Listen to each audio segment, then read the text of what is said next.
So today our topic is waterfall model. So what is waterfall model? Let's start.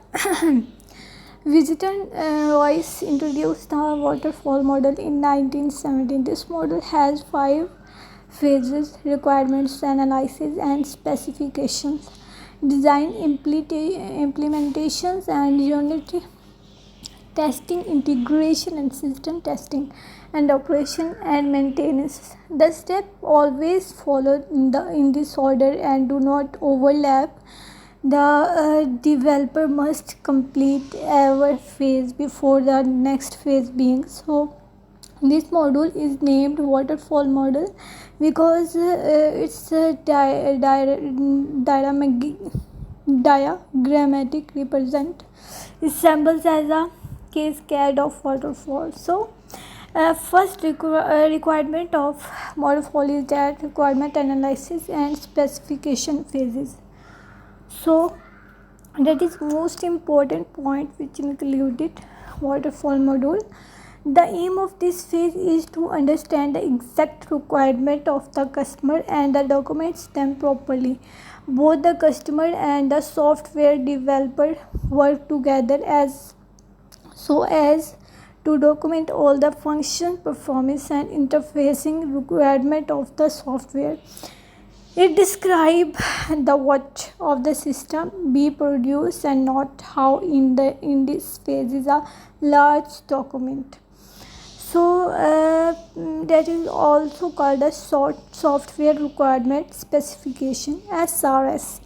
Document is created which contain a detailed description of what the system will do in the common language. First is waterfall module.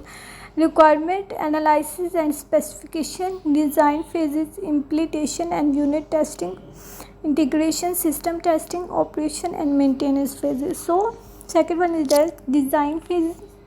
Third one is implementation and unit testing, which we discussed on the over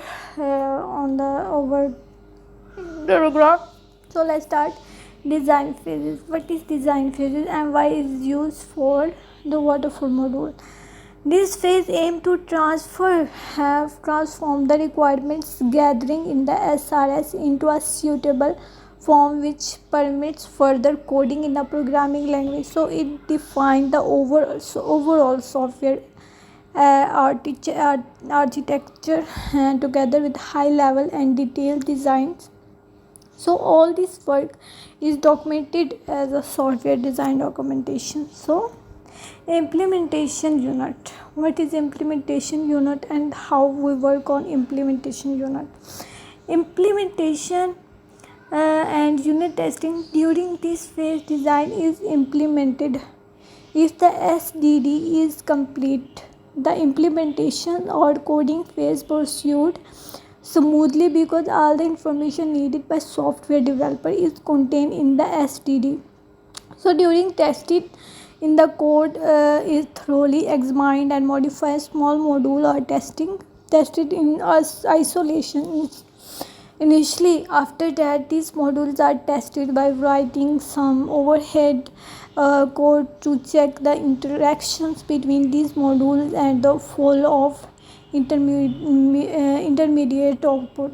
So there are few steps which we discussed all about the waterfall module and how we work on waterfall module. So first of all is that waterfall module is Visitor Royce introduced the waterfall module in 1970. So this module is have 5 phases.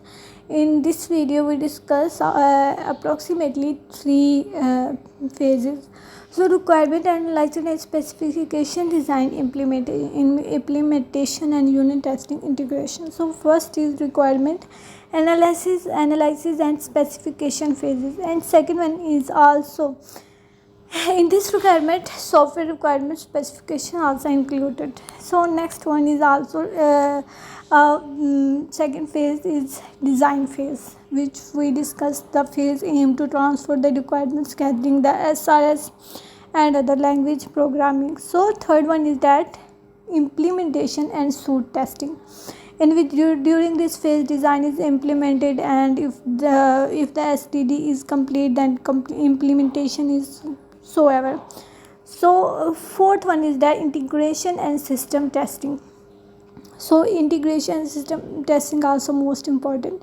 Operation and maintenance phases, and then next is when we use this 4-5 steps